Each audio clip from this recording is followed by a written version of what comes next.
Good afternoon. I'd like to welcome everyone who is joining us today. It is my distinct pleasure to welcome our guest speaker, our attendees, and my colleagues. Thank you so much for joining us. My name is Hanna Hölling, and I'm a research professor at Bern University of the Arts, where I lead, in collaboration with my colleagues, 2 research projects founded by the Swiss National Science Foundation. And it is my great pleasure to introduce the last event in our series of public lectures this year, a talk by Anna Schäffler titled The Art of Preservation, which has been jointly co-organized by the teams of the research project Performance, Conservation, Materiality, Knowledge, and Activating Fluxus. I'm greeting everyone also on behalf of the co-members of our research team and my dear colleagues, Jules Pelter-Feldman, Aga Wielocha, Emily Magnon, and Josephine Ellis, who will be joining actually us just in a few weeks, and our artistic collaborators, Markus Gossold and Valerian Mali, as well as on behalf of our expanded network, many of those people, members of this expanded network, will be joining us today or have joined us already. The team of the project and of this panel came together due to the generous funding from the Swiss National Science Foundation and was made possible due to the support of the research department of Bern University of the Arts, headed by Thomas Gardman, and of the Institute of Materiality in Art and Culture, headed by Sebastian Dobrowski. This event is taking part in the series Forschungsmittwoch, so Research Wednesday. And I am now handing over to my colleagues who will tell you more about the research context. Thank you, Hanna. My name is Jules Pelter-Feldman. I'm the postdoctoral fellow for the SNF project Performance, Conservation, Materiality, Knowledge. And I'm just going to say a few words about the project before we begin. Performance, Conservation, Materiality, Knowledge applies the theoretical and practical apparatus of conservation to examine performance and performance-based works as part of our culture, as forms changing and enduring in a network of people and things. In this project, we've switched the lens on performance from the established debates in performance studies, art history, heritage studies, and anthropology to the lens of conservation, to consider and debate performance as a necessarily conservable form. We situate conservation as a disciplinary formation whose knowledge and practices not only grant us an unprecedented access to the knowledge about, in, or of performance, but also provide a valuable contribution to other humanities disciplines, expanding knowledge about performance and about conservation itself. And hello, everybody. My name is Aga Wielocha, and I'm a postdoctoral fellow in the second project titled Activating Fluxus. This project investigates lives and afterlives of Fluxus objects, events, ephemera created in the 1960s and 1970s in Switzerland, Europe, and internationally. By questioning the preconception of the artwork as something that endures unchanged, the creative outputs of Fluxus rejects any stable material form, and they are inherently variable. Our project considers the transitory aspects of Fluxus art forms not destined for preservation. Our research is seeking new ways to engage with the legacy of Fluxus through the lens of conservation, art history, performance studies, heritage studies, and museology, and we examine the possibility of perpetuating Fluxus through activation, with possible implications for how we care for, collect, and preserve changeable contemporary artworks that emerged after 1960s. Hello, everyone. I am Emily Magnon. I'm the doctoral candidate in the project Performance, Conservation, Materiality, and Knowledge. And as you've heard, the notion of conservation and thinking through conservation is pertinent to both our projects, and therefore we could not wish for a more suitable lecture than the one that you will be hearing today by Anna Schäffler. Based on her own experience of working with the estate of German conceptual artist Anna Oppermann, Anna Schäffler will address the challenges in dealing with the legacy of contemporary artists that require new models for preservation and that are leading to a radical shift of our Western memory culture. Today's lecture is based on Anna Schäffler's recently published book, Die Kunst der Erhaltung, Anna Oppermanns Ensembles, zeitgenössische Restaurierung und Nachlasspraxis im Wandel. The book is in German, and the English translation of the title reads, The Art of Preservation, Anna Oppermann's Ensemble, Contemporary Conservation and Artist's Estate in Transition, published by Edition Metzel in 2021. Anna Schäffler argues here that rather than conserve once and forever a given material state, we need new and cooperative forms of preservation that allow for the further evolution and change of a work of art, more in line with the artistic concept. Mm-hmm. Excellent. So Dr. Anna Schäffler is an art historian and curator based in Berlin. Her research on the contemporary preservation of art and cultural assets includes theory and practice at the intersection of art history, conservation, and curating. In 2019, Anna was junior fellow at the Free University of Berlin with a research project on artists' estates. In 2021, she received a grant from the Berlin Senate to research autonomous strategies for preserving and archiving contemporary art practices. Really very exciting project. And beyond her academic research, Anna develops long-term preservation strategies for and with artists, as well as private and public institutions. So again, it is really my pleasure to welcome Anna, but before we begin, and before I will hand over the mic to you, Anna, I will just very briefly say a few words of housekeeping. So the event has been conceived as a lecture by Anna, which will be then followed by a conversation led by us and subsequently open to the public. There will be a possibility to ask questions, so either in the chat or directly by activating your microphone. You can either raise your hand or really just type the question in the chat. I also remind everyone that the panel is being recorded and it will be made available online. So now I wish us all an insightful lecture and a rewarding conversation. Anna, the mic is yours. Thanks so much. Let's try this. We practiced already. So everyone can see this well? Yes, yes. Okay, perfect.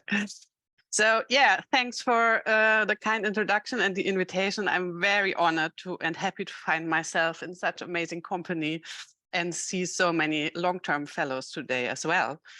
Yeah, as you said, the occasion of my talk today is my recently published book, Kunst der Erhaltung, which is the art of preservation. And I will focus on some topics of my analysis but not, of course, the whole publication.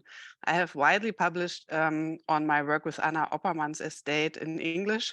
So I will only give you a short summary of my work with her estate, but this won't be my only main topic today.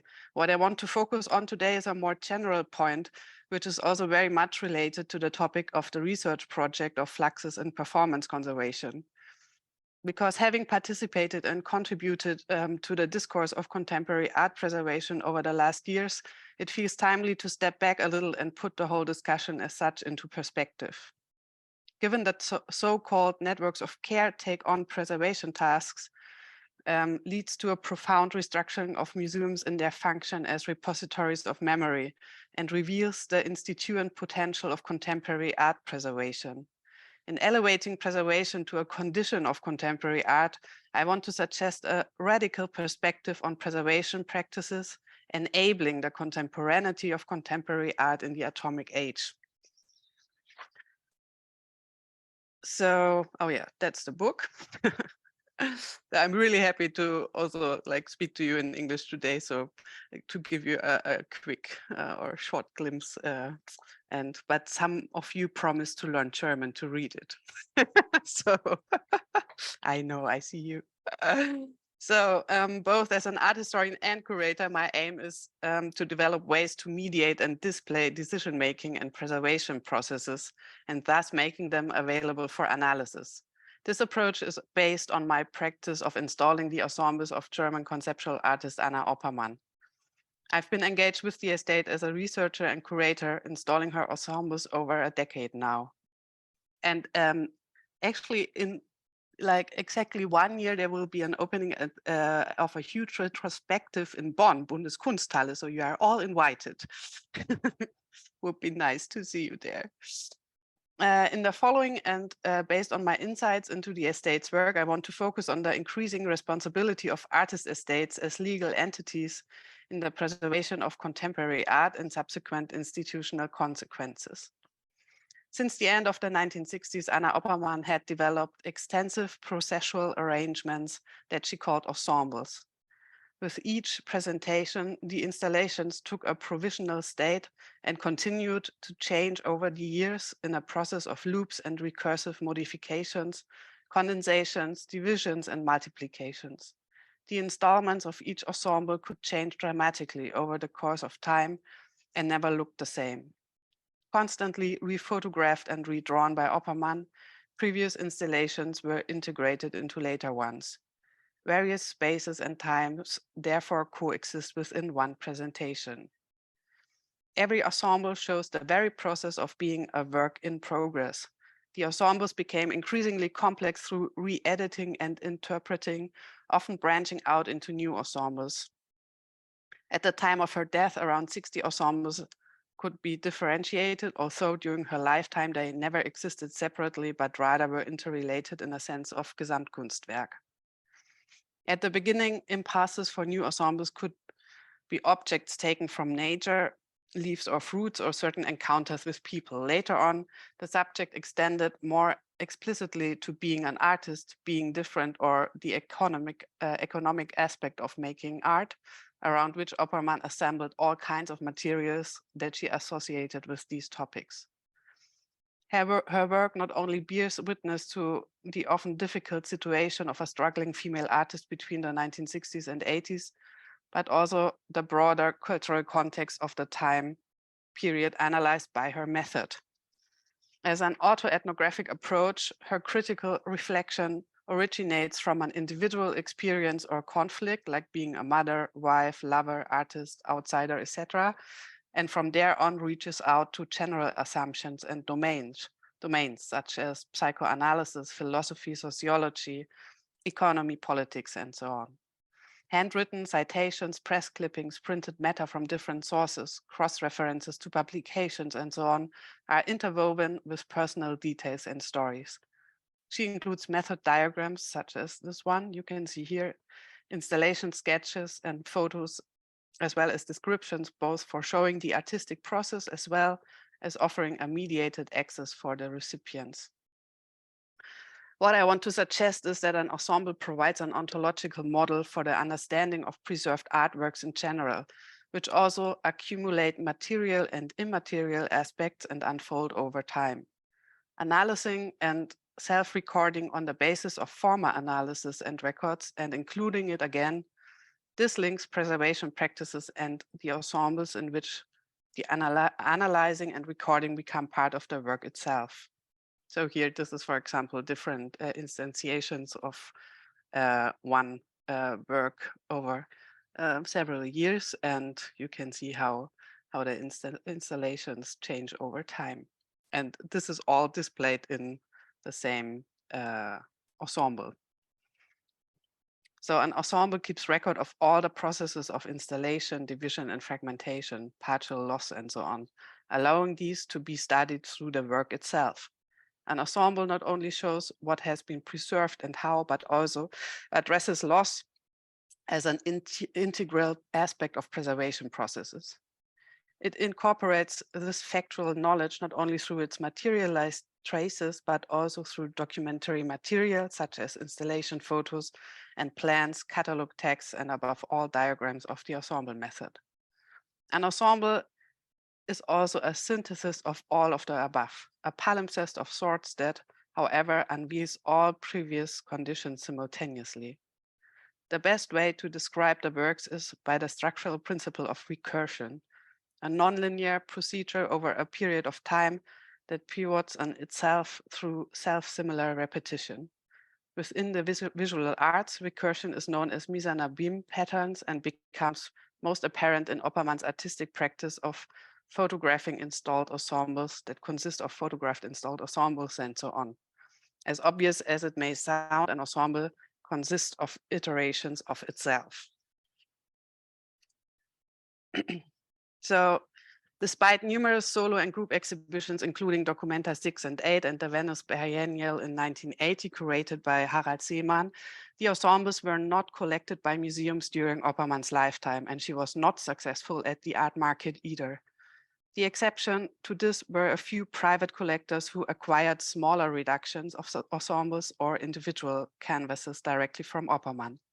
By the time of her death in 1993, about 70 ensembles of various volumes had been created and stored in Oppermann's private domiciles and a rented storage.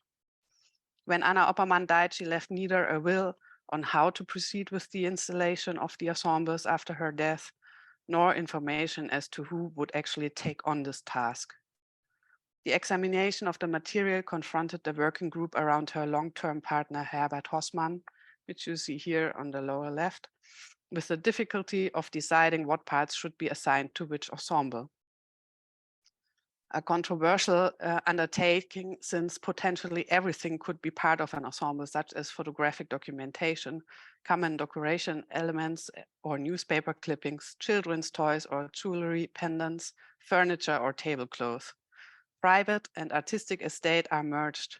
In the case of the ensembles, these secondary sources and contextual pieces are part of the artwork. Furthermore, the logic of the interwoven ensembles subverts the clear allocation of each material, and above all, there existed more material than had ever been used during installations. Without Herbert Hossmann's private commitment over many years and his long-term administration of her estate, Anna Oppermann's ensembles would simply no longer exist today. Hossmann lived together with Oppermann since the late 1970s, and during this time, he witnessed and assisted in almost all installations of ensembles. Because large ensembles were not collected by museums during her lifetime, the estate alone took care of their preservation for over 25 years. In retrospect, the posthumous handling of the Oppermann legacy has proven to be consistent and groundbreaking in its non-institutional form of preservation over almost 3 decades now. Oppermann's market and museum incompatibility during her lifetime might be considered as an advantage in retrospect, because it enabled her and also later the estate to develop an own informal kind of self-preservation. Without institutional interference, the estate established a unique practice that was not formalized institutionally from the beginning. This led to the approach of the so-called interpretative new installing that the estate has been developing since the 1990s, allowing a posthumous installation practice open for interpretation, change, and process based on Anna Oppermann's artistic method. The act of installation can be regarded as the production of meaning. Acknowledging this interdependence between an artwork and its preservation expands the notions from single authorship and unique original to a more processual concept based on constant interpretation. As a result, based on various modes of interpretation and contextualization, preservation practices become a constituting part of the artwork's identity. Depending on the retrospective decision-making process and what is identified as important, each installation differs. Finally, this expands the ontological notion of an artwork and the idea of a true material original and its secondary source to a coherent notion defined in terms of material, event, documentation, display, and preservation. The approach of the estates works to the extent that Oppermann's ensemble have been increasingly acquired by private and public collections in recent years. Nevertheless, the estate is still being sought by museums for the realization of the ensembles. Up to now, however, there is de facto no example of an ensemble that has been installed independently by conservators. Overall, this has an effect on the location of the knowledge associated with conservation, which is no longer found primarily within the museum, but within an artist estate in this example. They become increasingly important as knowledge sites while they pass on practices, retain contextual information, and take on preservation tasks. The dissolution of preservation tasks established so-called networks of care, a term Annette Decker coined considering net art preservation.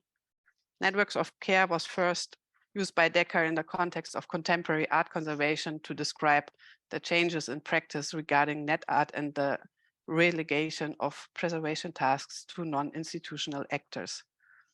And last year we did a project on networks of care and invited various curators and conservators and artists to actually give an insight in their own experience working in those kinds of networks and what are the challenges. So this is another book published at NGBK. In the long term, the paradigm shift taking place due to the relocation of practical knowledge to freelance restorers, estate holders, exhibition designers, technicians, etc., also leads to a structural change in commemorative institutions which are part of these networks. These networks of care are situated both inside and outside of the museum, which means a profound shift of growing importance. The expertise for the arts preservation often no longer lies within the museum staff alone. The institution must therefore establish and maintain lasting relations to stakeholders outside the institution. This fundamental change in the understanding of conservation practice towards a multidisciplinary network involving different decision makers in the handling of artworks has shifted to understanding preservation from material objects to the organization and control of networks of various actors. The museum itself is restructured and conservation becomes the mediator of these collaborative processes. To hold expertise accessible, the institutional task is to develop and sustain alliances with various non-institutional stakeholders of artist estates, ultimately becoming dependent on their support. The task of the institution is then to facilitate these preservation processes, enabling and supporting each stakeholder through its expertise, as well as documenting the decision-making process and the conditions and contexts of the care work. One could also speak here of a certain compulsion to which conservation is subject. Certain processes must be carried out in order to preserve processual artworks, such as Oppermann's, for example. Processual works generate preservation practices and processes themselves, for example, by being site-specific and thus forcing a change of installation in new contexts, or by implementing plans that need to be watered and taken care of beyond the exhibition period. In the case of Oppermann, including plants in her ensembles, often the museum's registrar take them with them into their office to take care. The potential of the work's preservation lies, one could argue, precisely in the social effectiveness, in the sense of the creation and change of social reality of these preservation actions carried out on the basis of a work of art.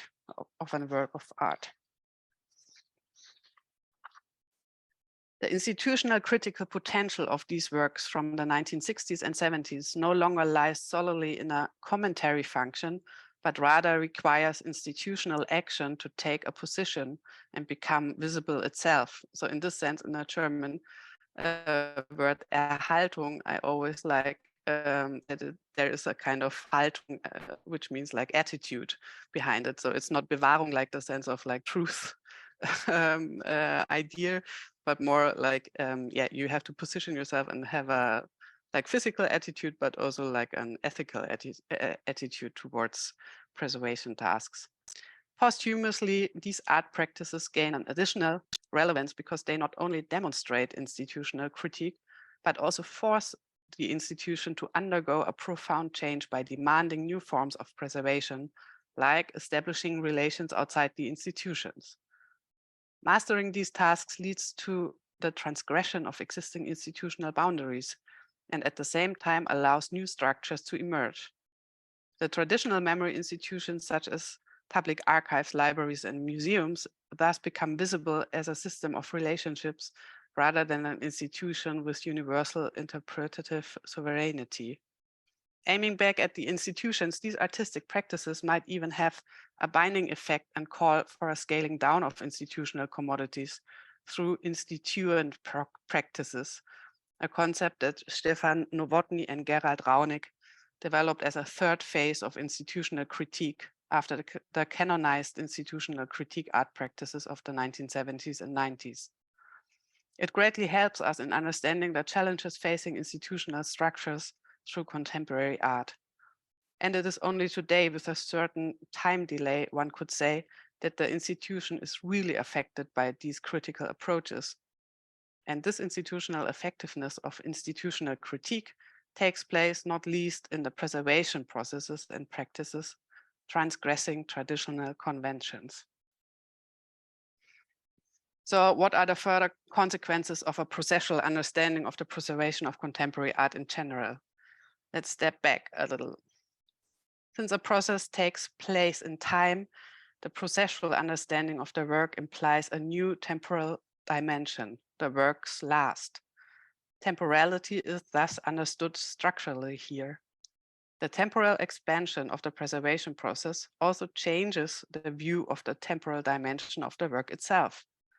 Following the previous explanations, the duration of a work does not mean the long-held notion of a durability of a material object, but rather indicates a temporal dimension of being a work, namely the persistence of the work's process. The continuum of the work does not consist in its material permanence, but in the processuality of its ongoing creation. It lasts because it changes and exists in multiple instantiations. In the processual ensembles of Anna Oppermann, these long-term temporal structures become visible as part of the work's display. The fundamental relationship between time and preservation has been addressed, for example, by Hannah Hölling when she differentiated between two temporalities, autochronic and allochronic. With regard to museum practice, Hölling argues for the abandonment of the dichotomy between traditional enduring objects and ephemeral short duration objects. I quote, "Instead of asking conservators to perform the impossible feat of arresting change, we would think of artworks of all kinds as ever-changing and evolving entities that continually undergo physical alterations and transitions. In this respect, the intervention through conservation merely represents a further change in the temporal structure of the work." So that leads me to another question. If we think of the preservation of contemporary art as mainly about processes and practices, is it possibly the temporality itself that needs to be preserved? Regardless of material and medium, this would mean a different categorical placement for contemporary art in the classification of conservation. As we have seen, the processual ensemble concept is an expression of such an understanding of the work, in that it does not close itself off from temporality, but absorbs it into itself and thus temporalizes itself. Oppermann's examination of temporality and the structure of time in her ensembles makes her artistic practice exemplary for the questions of conservation, not only because she makes temporality itself a subject, but also because in her ensembles she finds a way to show the contemporary aspect of simultaneity. The individual realizations exist temporarily in each case and mark as individual states the moments of change of the process. Each instantiation can itself only be understood as a temporary expression of an entire process. The respective instantiation is always to be understood only as a fragment within a larger continuum. In other words, from a broader temporal perspective, the realizations can be recognized as a sequence of different manifestations. The work continues to write itself accordingly. For preservation, the aspect of contemporaneity is important in various respects. First of all, the long-term photographic documentation of the constant change of the material can be understood as the documentation of time itself. Boris Greuß subsequently proposes a conceptual shift, and I quote, "Time-based art is, in fact, art-based time. Time thus only becomes visible at all through art. Consequently, it is time itself that becomes visible when conservation becomes visible, as it is time-bound in its values and interpretation." Thought out further, we might say that the task of contemporary art preservation is to create differences and provoke change in order to mark this contemporaneity and thereby make it addressable. In a sense, time itself becomes the material of preservation. One could argue that by undertaking the temporalization of the works and making it present again and again, it is actually only preservation that redeems the contemporaneity of the contemporary work. Through the work constituting act of preservation, the work is always tied back to time and is therefore contemporary. But what exactly is meant by contemporary art? Depending on one's point of view, different dates are assumed by the historical beginnings of contemporary art. The year 1945, for instance, refers to the post-war period with the first atomic bombing and the catastrophe of the Second World War, while 1989 marks the end of the Cold War. Contemporary can be understood semantically also as a temporal relation. As Richard Meyer explains in more detail in What Was Contemporary Art, the variant co-temporary was especially common in the 17th and 18th centuries and contains even more strongly the meaning of co-presence. Consequently, understanding something as contemporary also means broadening the perspective to the context. By asking contemporary with what, we are forced to look beyond the individual artist or masterwork to a broader field of artistic and cultural production. Furthermore, the English prefix con, as found today in contemporary art, also implies the commonality with time. In this context, Greuß again refers to another meaning of the term, namely to be comrade of time in a literal sense, as collaborating with time, helping time when it has problems, when it has difficulties.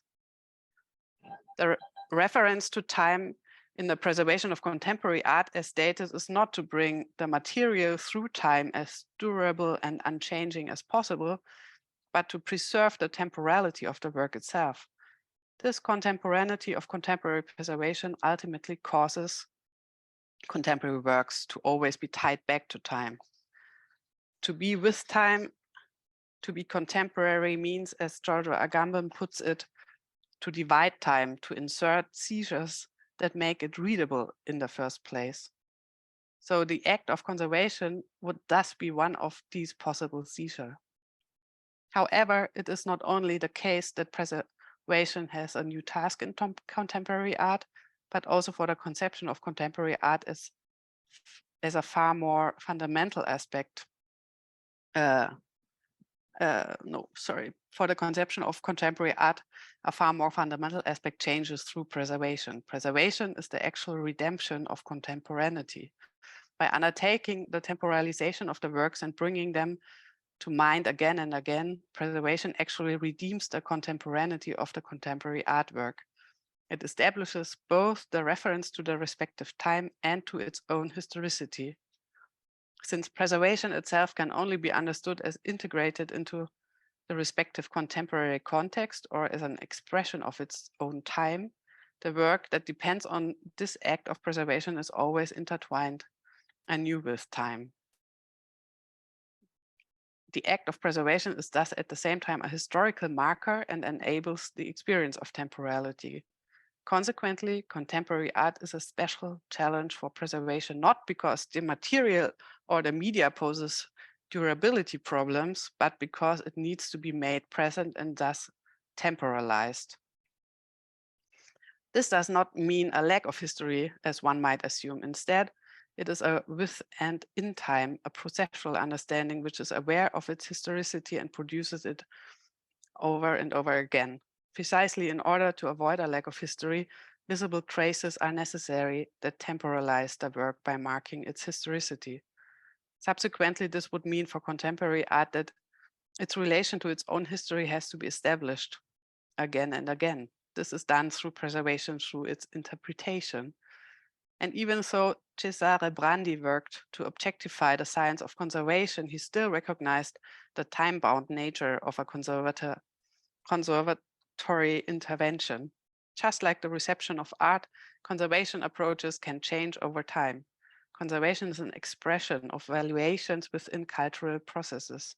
And many other scholars before me have stated this already. I quote Dean Sully here, rather than being a neutral process conducted outside of history, conservation action is as much a part of the ongoing biography of the object as other interventions in other contexts, which had created a trajectory for the object through time. So this is why the study of conservation is so important, because it reveals the time-boundness and temporality of contemporary art. From this derives a new task for conservation, which is much more active and intentional than merely accompanying the alteration of a work. It now also means shaping this process by creating difference and thus bringing about the process in the first place. Conservation thus becomes a condition of contemporary art. And finally, this brings me to my last argument today. When dealing with questions of preservation, it sometimes seems as if there are only two possibilities for contemporary art, either absolute oblivion or constant visibility. Now, one might ask why this art is in particular is so affected by the possibility of loss. If, as discussed, the aspect of contemporaneity becomes a central one, the transience of the material can consequently be thought of as a symptom of the underlying temporal dimension of the work. Ultimately, temporality itself becomes the subject of preservation. From this perspective, approaches to halting transience by, for example, making organic material more durable assume a misunderstanding. Namely, that by making an effort to ensure the survival of the material, the work could, in a sense, be snatched from the flow of time. One could now say that a kind of timelessness would be aimed at a state outside of time, owed to the desire not to let the object age, for instance.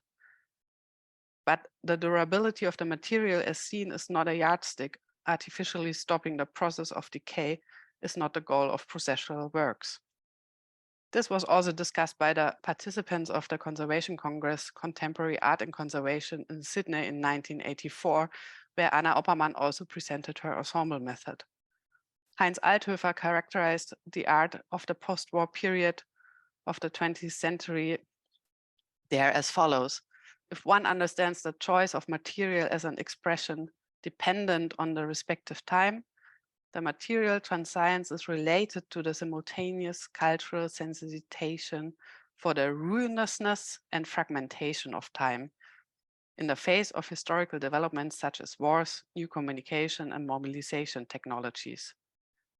The opposing movement of art aiming for intactness and perfection, we might think of Jeff Koons, for example, in which every touch or patina is to be avoided, is ultimately only the contrasting expression of the same sentiment. The emergence of contemporary art parallels a shift in cultural perceptions of the future and an awareness that the previous modern notion of progress no longer holds. Curator Paul Schimmel describes back then this historical context, for example, as the starting point for the emergence of performance art.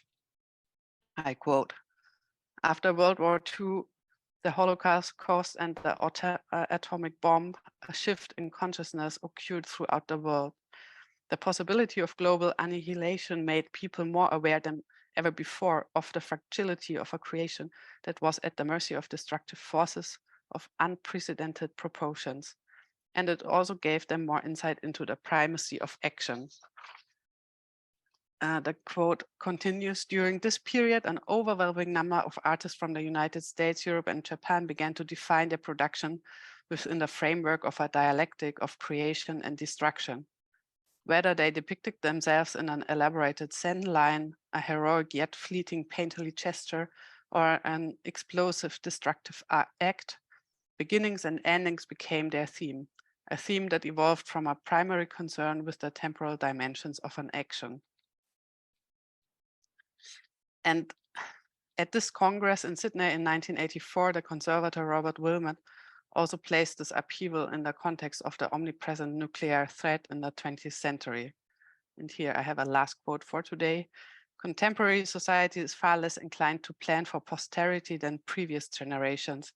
There are many reasons for this, but perhaps the most readily agreed is the real threat of nuclear war and the end of life as we know it."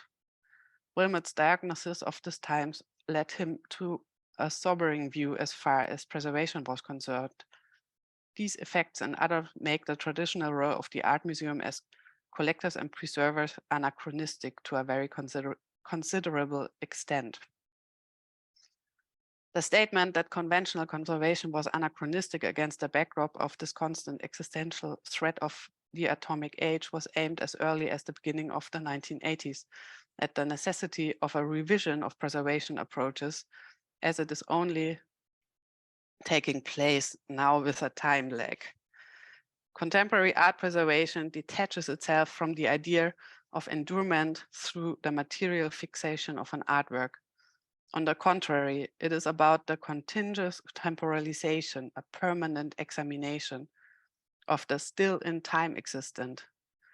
In short, about the assurance of having survived. Unfortunately, this topic is more urgent today than ever before in view of the worldwide political crisis and wars. The present itself thus becomes the object of preservation, not in the sense of visualizing the past, but of experience the present. This constitutes the unique relationship between contemporary art and its conservation and makes the field of what I call preservation studies the most exciting research area at the moment, at least for myself. Thank you.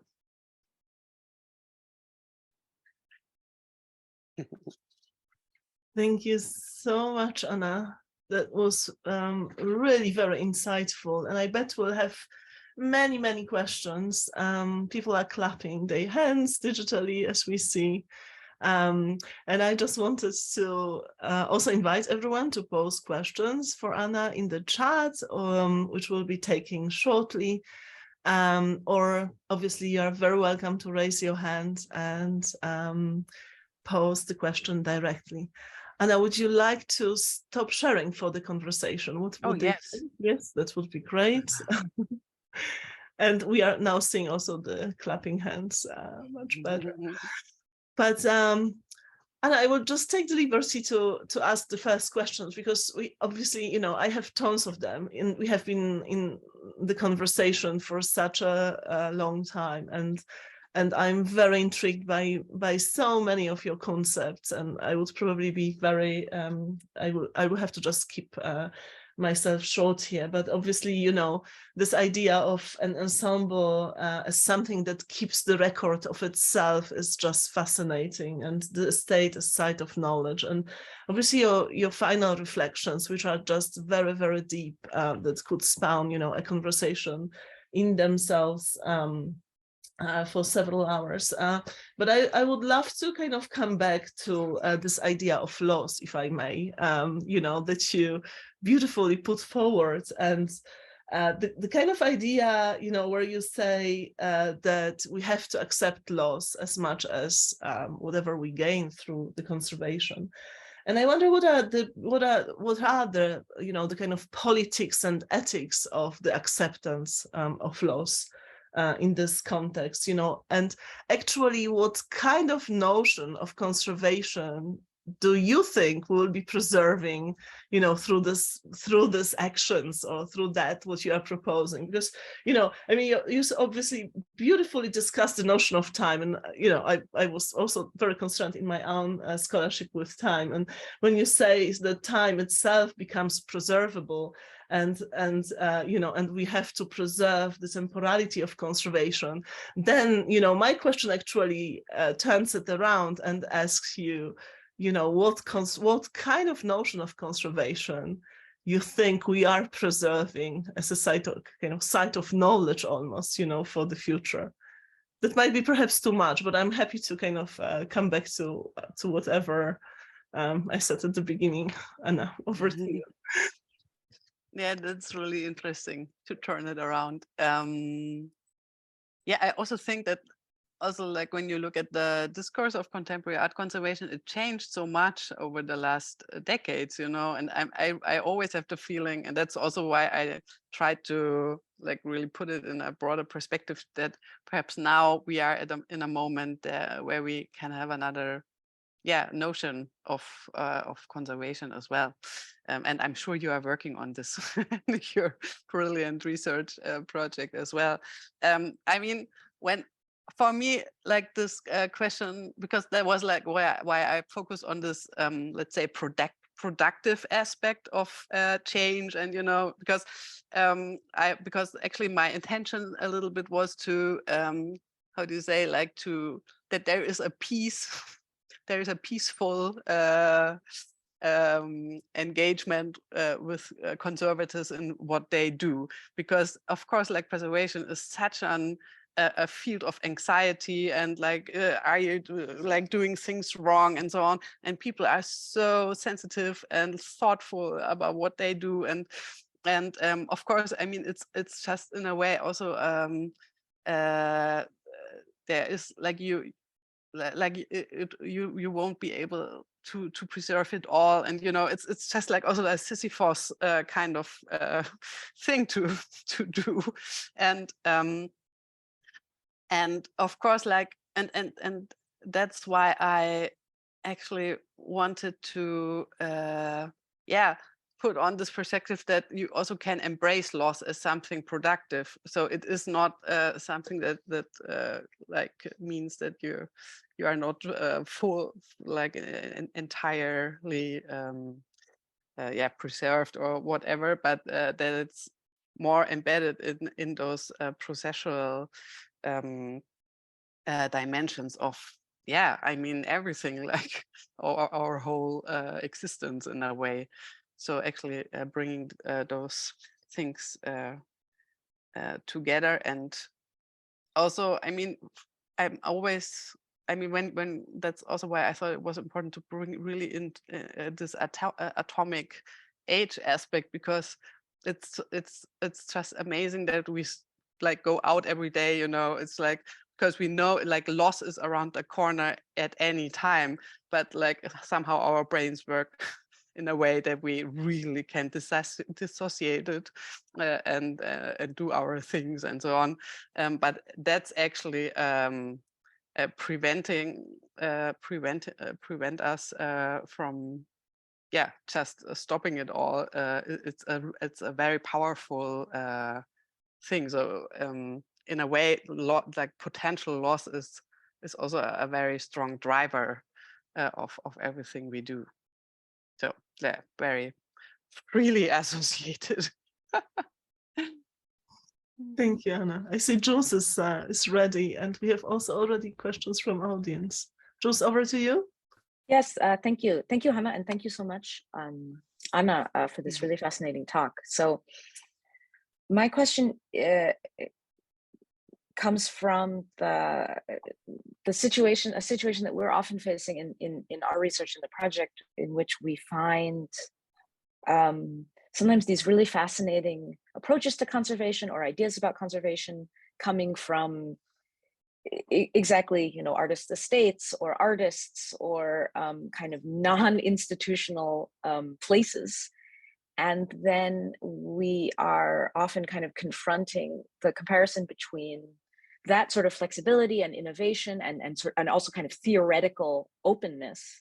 And we find that kind of bumping up against the seeming rigidity and maybe just slowness of institutions. And by institutions, I don't just mean, you know, museums and things like that, but also, you know, the institutions of conservation, you know, the kind of canons and the you know, ideas can be ideas and theories can be institutions as well.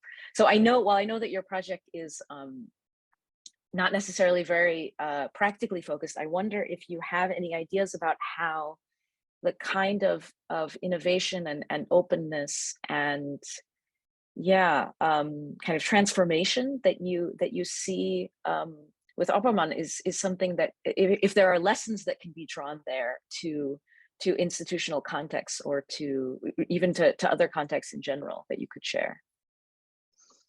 Yeah, that's a really good question. And it's actually also what is part of my practice when I install works at a museum, for example. Like my main, it's not so much actually about installing the work.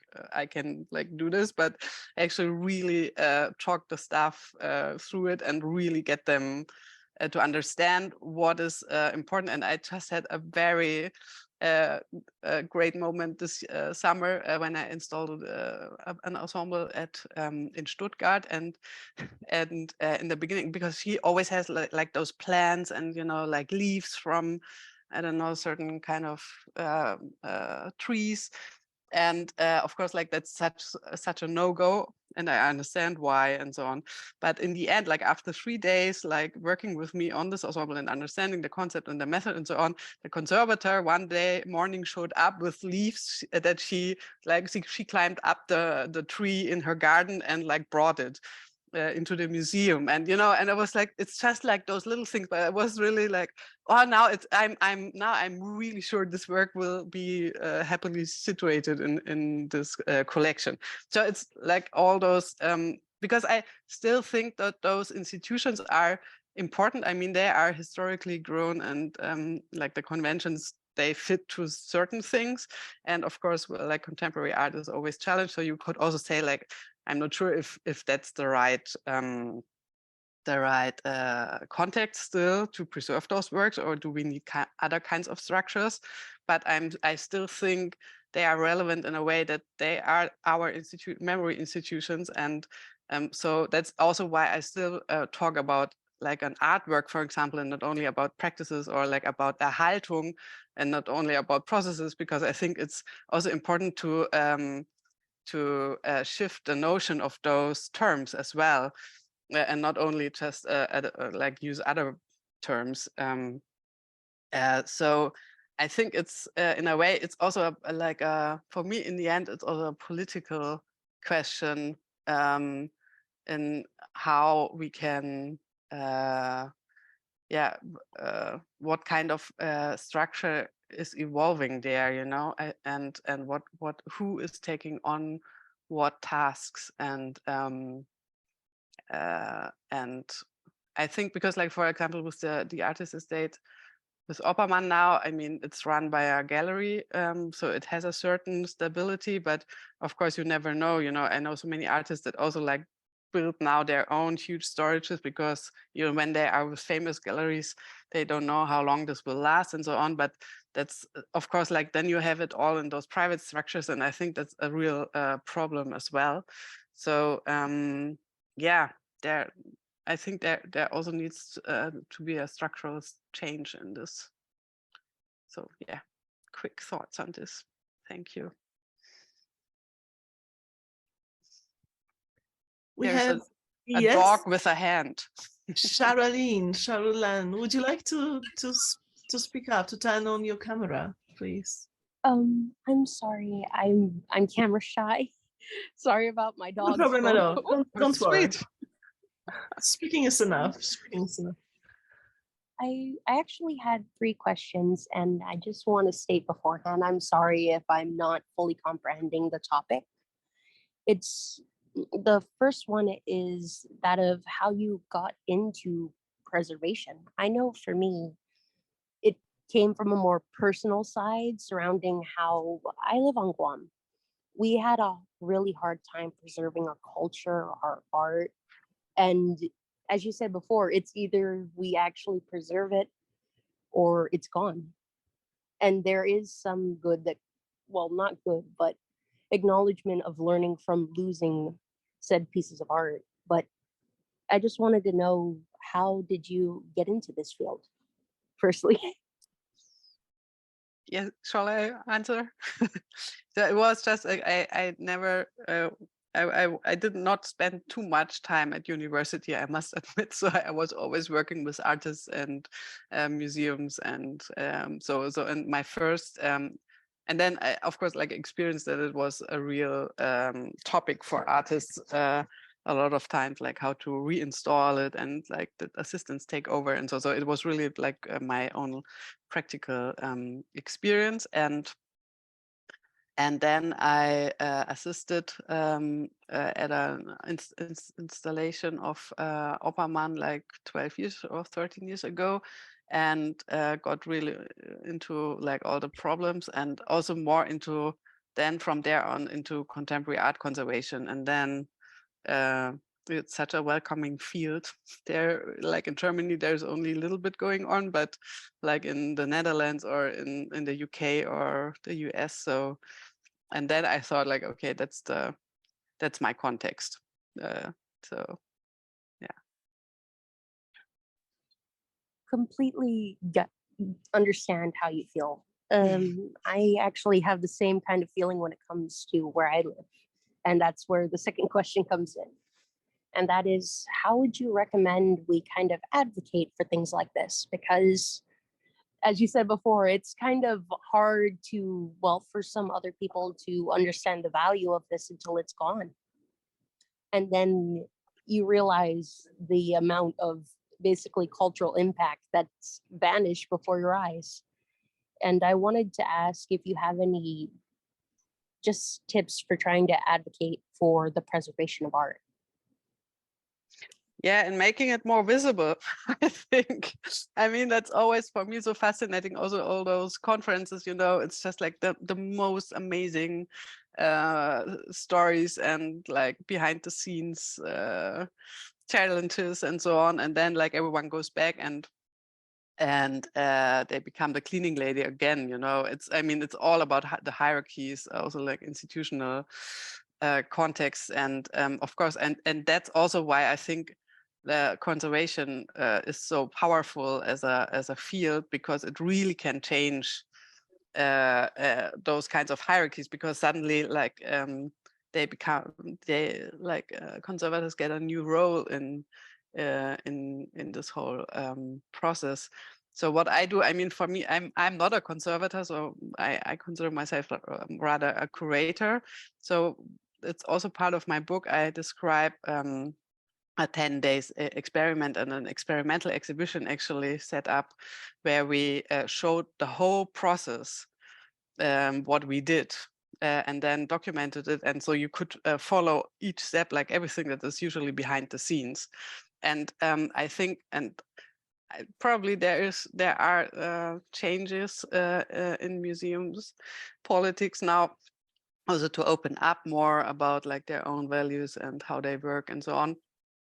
But for me, it's a really high potential to have a direct entry point for visitors, because they immediately understand what it is, like that you have to do things or decide things, or why was it, like what would you do, you know? And then suddenly there is a huge potential for people to get another mediation, but also like an entry point to contemporary art, because it's not like very theoretically, or I don't know, you don't have to know very much, but it's very, very direct actually.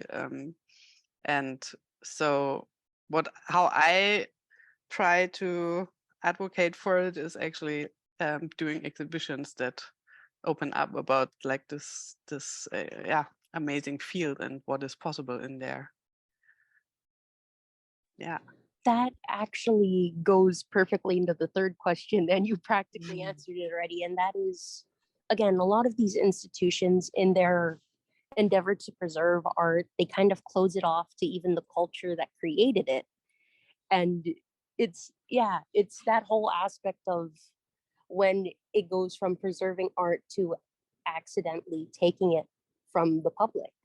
Yeah, and you already answered the third question before I asked it.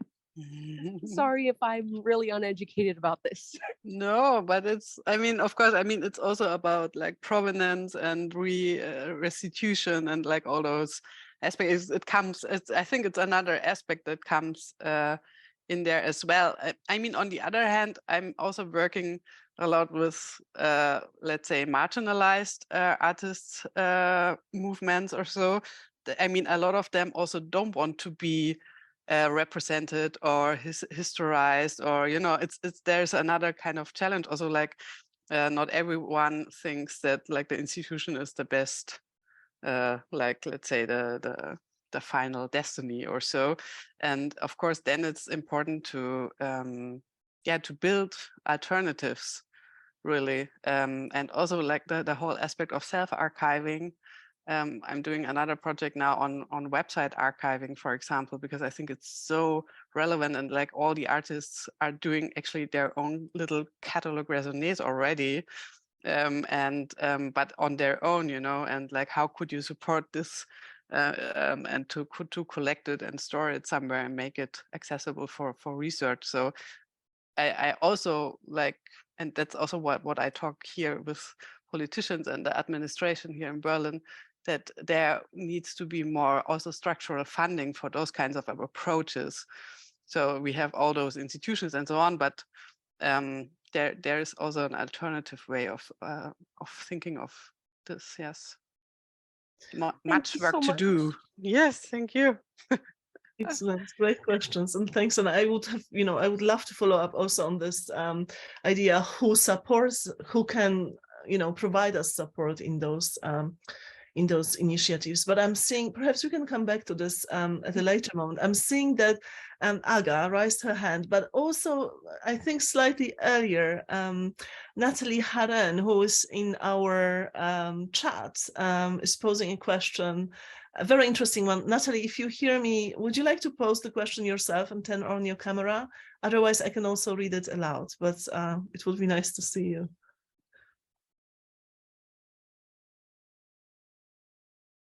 Natalie, yes, she's unable on the moment. Okay, so I'm going to read it aloud. Natalie Harin, I'm curious to what extent the increasingly dynamic and elaborate artist-conservator relationship overlaps with the task conventionally assigned to the curator. Where does the curator fit into this revised relationship? Anna, you're in a great position to answer this question, I believe. Yes, yeah, that's again really interesting because, like, of course, like also during my PhD and so I was like, oh yeah, there's always like this very powerful position of the curator, and like there's so much theory going on, and and then I also really decided to focus on conservators and like their ethics and where do they come from and like what are the amazing changes because like probably when you would ask a conservator curator, they would say like, it's of course it's like nothing. We already do it for, I don't know, decades or so. But I mean, there's also another notion of the custodian, which I think is really interesting. But like looking at institutions, there is also different temporalities to those positions, perhaps, I think. So like conservators as like really being like, okay, that's like it's not that black and white, but like they have like another time perspective on like in their job description, just like what they do, like caring for the collection and working on those aspects for a long time, and then curatorial practice, which is more like exhibition wise, on okay, how to put things on display. So I think they have slightly different perspectives on those roles, and also a different kind of long-term, how do you say, breath in a way. So what, Anna? It is interesting, though, that, in certain countries or in certain linguistic contexts, those two notions are really intertwined, right? So yeah. that, the French conservateur, right? Emily will be able to tell us. I'm seeing she's smiling already. Emily, if you want to take over, if you want to chime in, just do, please. Yes. No, but it's true that I recently engaged with more conservators and curators speaking French, and I'm obviously a French speaker, but I trained in German, and then I worked almost all the time in German and in English, so I'm not really used to talk about my work in my own language. And I realized the misunderstanding as I was presenting myself as a conservator, and people took me for a curator for a while until I clarified, no, a conservateur, restaurateur. So it's true that the meaning behind those words and the way we use those words also kind of shift the understanding that each culture has of what is a conservator and what is the job of a conservator in a way. Yeah, but that's really interesting. And also as far as I know from the German context, I mean, it's also a real problem from conservators that everyone could say he or she is or they are a conservator. It's nothing, how do you say, like secured or you know, Yes, and I you think in just, Switzerland there's a question now to kind of protect the. yeah, if you can protect it.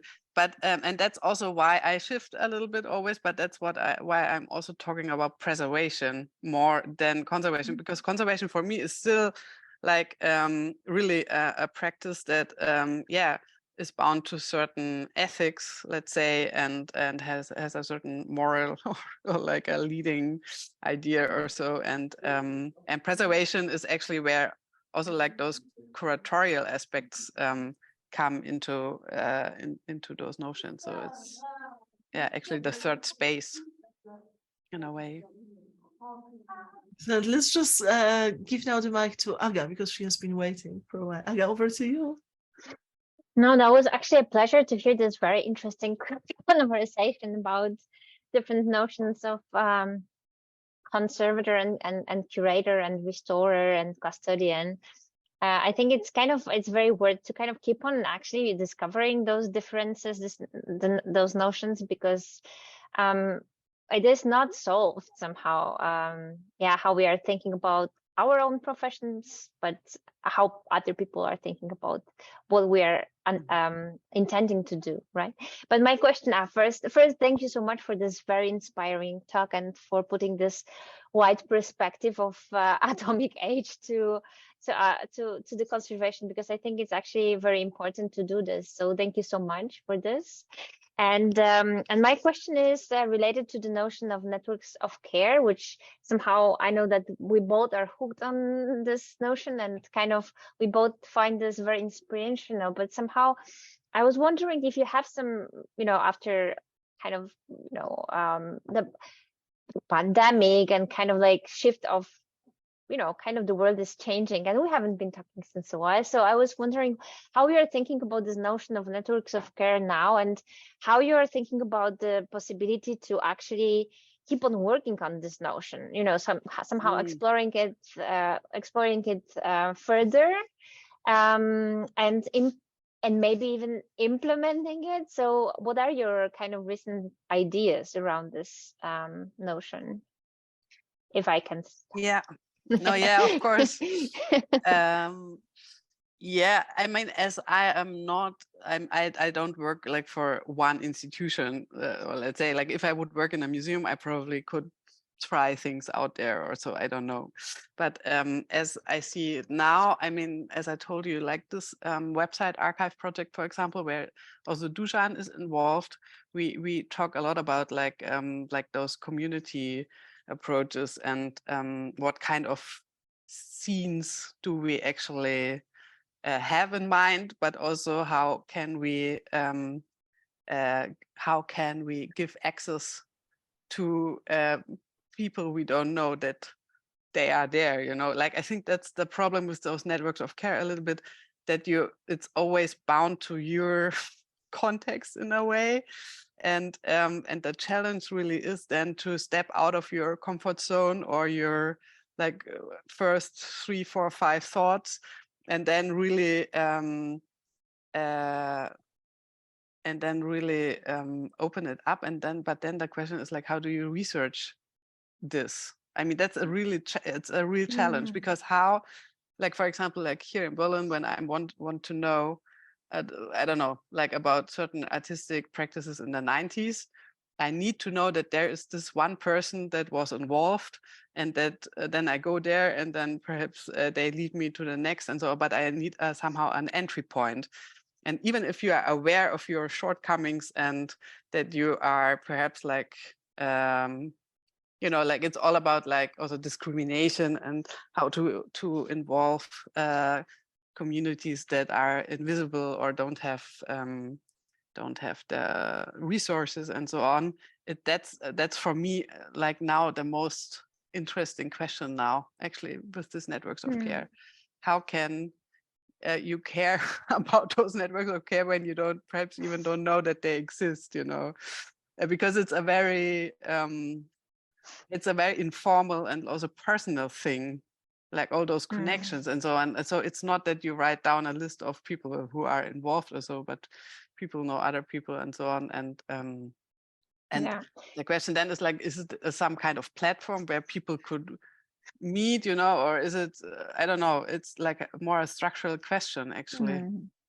It is. I was wondering. There was this conference recently about sustainability in art, and there was actually this issue of networks of care to a certain extent kind of raised, but didn't kind of it was not explored profoundly. Yeah. But somehow there were interesting questions that had been raised around this issue. It was around kind of collaborative documentation and involvement in documentation. That the documentation can be a mean to engage people in a network of care. But then the follow-up kind of issue was, is this a labor? How we can actually, you know, should it be paid?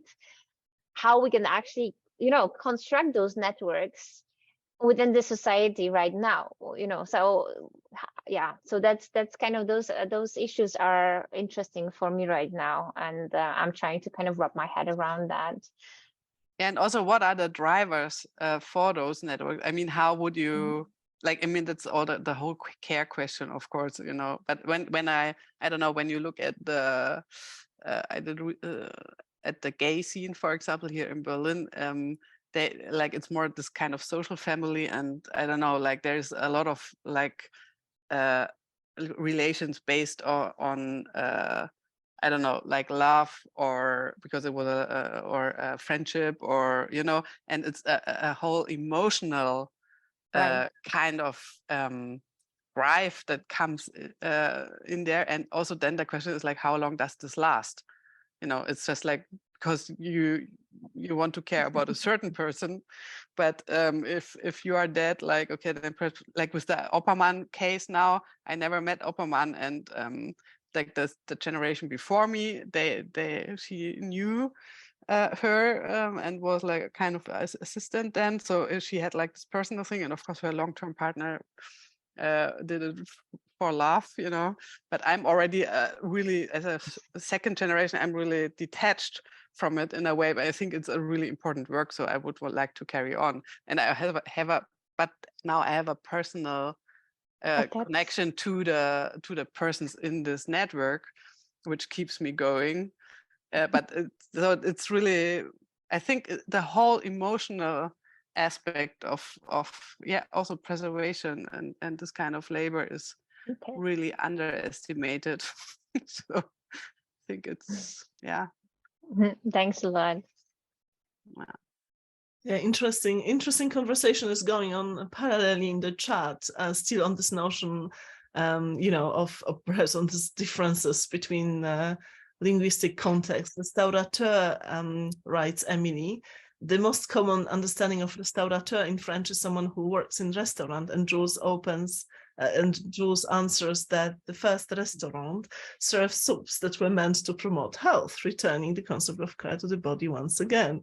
So here we go. It is all.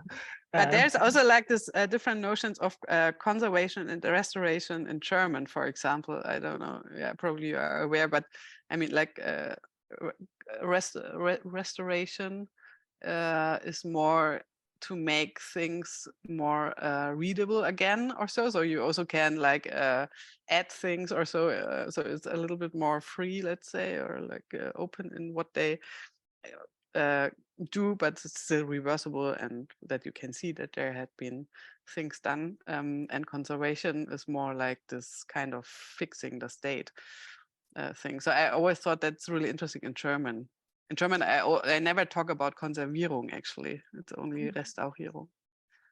And this is so important, because it really matters, actually, what kind of vocabulary we use. And I do believe what you just said, you know, in German, and this is also a linguistic context in which I worked or still work, you know, this kind of notion of restaurator is something that also implies a kind of a wish to return to a past, you know, which is imagined actually and somehow idealized as well. So this kind of restore, no, implies also a certain temporality, which I believe you also spoke today, but you also raised in your book.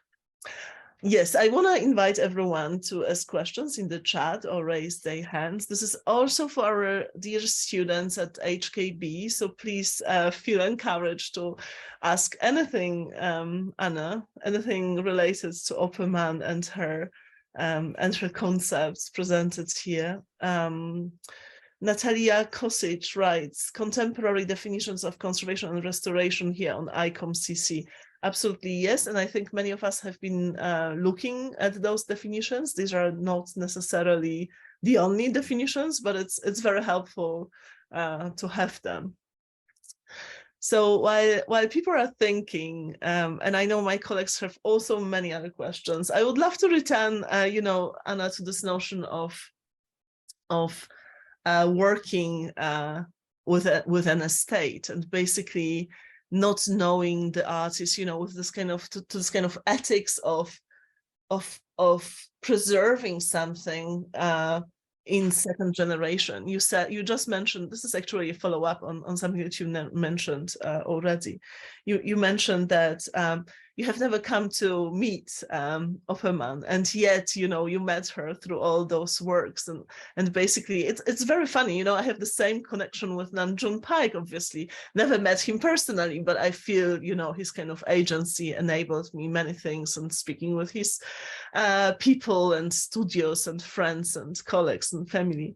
And I believe there is a different kind of knowing of the artist that one acquires through through in this kind of second generation.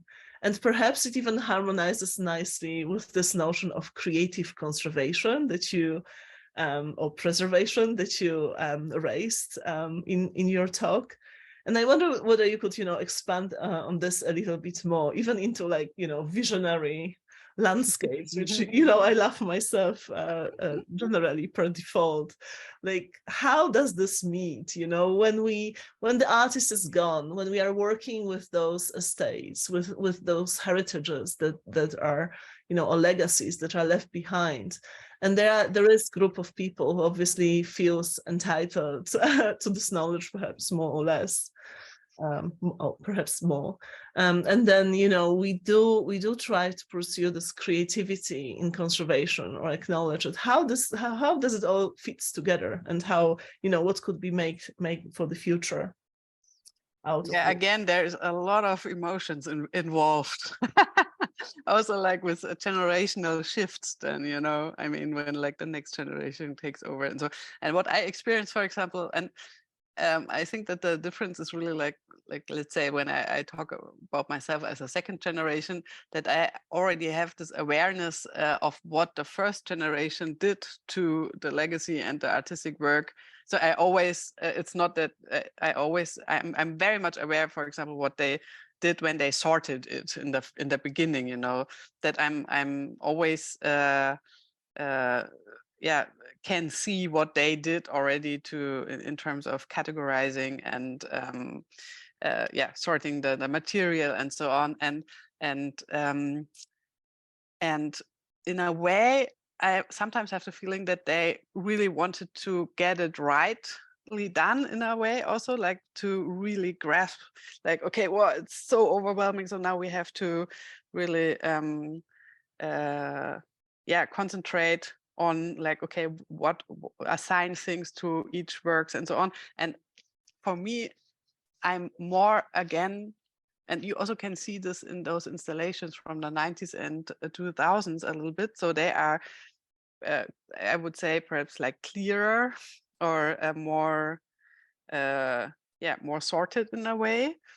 And my part, I mean, I assigned it to myself, but I really feel that I can mess it up more again, because I have, like, it's already sorted, and now I can really be more playful also in a way, because it's already settled. So they did really great work, but now I have the openness to try things out more, perhaps. And of course, that's only possible because I'm lack of the personal involvement, and that there is a lot of trust, especially like from the long-term partner, that I feel enabled or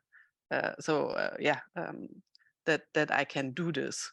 And without this, it probably would be hard. I don't know. I mean, there are so many examples of estates where they really are, I don't know, keeping the doors closed and so, and it's all about control as always. But I mean, that's very special, and then also seeing like this, like the former generations, going, I don't know, like forgetting things, and you know, like all the histories that or stories that will be gone in the near future, again with loss, you know, when I'm like, you know, perhaps there's dementia or something involved, and it's like really you see like the minute it closes, you know, in a way, but it's also you can't do anything about it, and that's again says now you have to take over and have an attitude and deal with it, and you know, come to terms with your own perspective in this. Mm-hmm. But I think like in general, and I would also wanted to ask you how you do this in your performance project. What is so important is really practicing together. I mean, it's really the only thing how those kinds of legacy can survive is really by a shared practice, and that's what such an estate context or environment can enable, with more time, and you know, but I'm really wondering, because that's actually the kind of structure that is really missing in my point of view, like institutional wise, also like how can we actually share practice and build a group of, I don't know, interested people around a practice, and I think that's the most important thing. So absolutely, yes. And you know, also even artists, I mean, artists themselves create those networks of support, and we have learned here in the Swiss context especially, you know, how artists basically build networks of support for their own work, and kind of networks of perpetuation, you know, for this kind of as events obviously, or festivals, but also enactments or reenactments, and how much, you know, there can be learned. But I do believe what you're also asking is how this can function kind of intra and inter-institutionally, if we regard, you know, networks of care, but also individuals as institutions in this kind of perhaps broader sense of what institution is, and what kind of knowledge it entails. But you know, I believe there is so much that can be learned, and especially on the cross sections of, you know, specialism disciplines, and even specialism within conservation itself, which I believe is not really, you know, we are not really yet there. We have those knowledges, but they percolate only kind of very slowly into each other, you know, and there is much potential here. But I see Aga has been raising a hand. Is it correct, Aga? I see that it's already lowered, but I don't want to. Yeah, no, I just had like, just kind of like maybe I wanted to keep it for a final conclusion, but I also later thought maybe I'm not going to end this in kind of like an negative kind of way, but I was actually wondering, you know, because I said, yeah, as I said, this broader perspective, I think it's very important, and it's something also which is haunting me since a while, taking into account kind of a global situation and all those you know, disasters that are happening in the reality, and how to kind of like place the work of preservationists, and how important is actually working with art and doing what we're doing if all those things are happening around. And you know, and it's kind of you set up this scenario of like, you know, we have here atomic bomb and Holocaust, and then we are preserving some works, and how you're dealing with this. Yeah, it's also fun because at the moment, actually, I'm doing the emergency plan for museums here in Berlin when there is a blackout, or it's like, Hannah, you have like some thoughts on this, like what to do, like recharge everything. But and and I do this for the administration here, and it's also again interesting that they then again only focus on the like, okay, like what kind of material do we have? Do we need to shift it somewhere? You know, it's so it's always like the first, like in our Western, you know, culture, the first thought. And what do we do? And like, if there is no electricity, there is no security, and like then like all the burglars are already around the corner with their cars waiting just that there is a black off and so on. So and that's the kind of doomsday thinking that makes that and certain things happening then in this context. But actually it's also interesting because in the end you won't be able to save those material things really if it's a real, you know, a real scenario, a catastrophic scenario.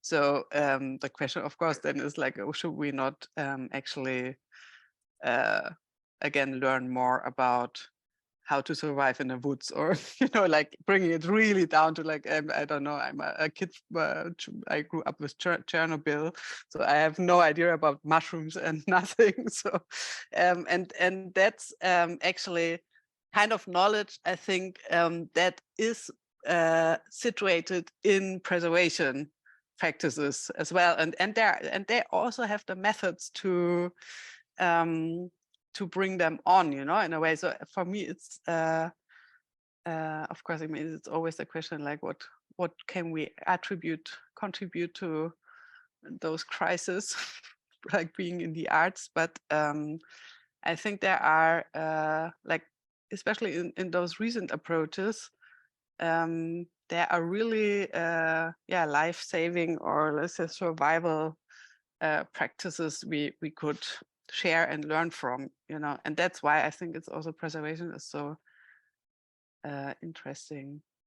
Also, even, you know, with, I don't know if you want to go in this direction, but that was what I was thinking about a lot, also about the atomic or nuclear waste. You know, I mean, it's all about preservation in the sense of preserving the information that someone put something into the earth and you don't go there, but not tomorrow and the day after tomorrow, but in 1,000 years and in 1,000,000 years, you know. And then it's interesting, how do you how do you pass on this kind of knowledge? And so you need to it's also about like, what is the meaning and what is the valuation, and you know, like, how do you build on knowledge that has been there, and how do you actually design those trajectories in a way, you know. And it's really, for me, I mean, that's something like more in an how do you say, anticipating way, you know, like preservation as something like really being able to lay out those directions, and knowing from what they have done so many years about like historical artworks or so, we just could turn around the perspective and work with it into the future. So, but more really anticipating is a real important word for me in this context. So I see a great future for preservation. I know, but it's beautiful. I mean, yeah, it's beautiful to say, you know, we need to anticipate the future without kind of perhaps projecting into it. It's a different way to say, you know, we preserve for the future, or we try to anticipate the future in the present. And, you know, I am a Bergsonian, and thinking about this in this kind of contemporary terms. It's quite important there in his duration. But it's a lovely thing also to kind of, you know, try to wrap up our conversation. Also, you know, when you were thinking about the atomic waste, nuclear waste, I was thinking about, you know, the golden records on which we recorded our civilization, right, and send it into the into the Weltall, right, into the cosmos, like for thousands and thousands years to come, and no one will be really probably like able ever to, or have even the cultural apparatus to decode what we are sending. So it's really, I think it's really important to place, as you said, you know, this our thinking, to be aware of this temporal kind of aspect in our thinking about preservation and what we're preserving. And this is just one of the many aspects I think your book is doing beautifully. And we so very much recommend everyone that reads German to go buy it. And perhaps you even have some promo codes for us that you could share. And if not, then this lecture has been recorded, and do please share it, yes, as something that presents Anna's book in English to wider audiences. And I just want to thank you so much again. Let me clap my hands and ask everyone to join me in clapping digitally across the virtual space, our hands. I will ask Kaga to put up our slide just for final remarks. Aga, if you could put up the slide. We will basically, we will forward any other questions, you know, that people have to you. I hope you agree. And other than this, really, thanks so much for this amazing contribution and conversation. I want to also invite everyone to visit our websites. Both projects are featured here, activatingfluxus.com and performance conservation materiality knowledge.com, on which we inform everyone about our activities, such as this research series as well, or this research seminar series as well. We'll be having also other guests in the future, so do please check us out. And again, thanks so much, everyone. Beautiful holidays, and a very happy new year, hopefully, for each of us. Yes, looking forward to seeing you next year again. Thank you for having me. It was really fun, wonderful. Bye, everyone. Bye. Bye.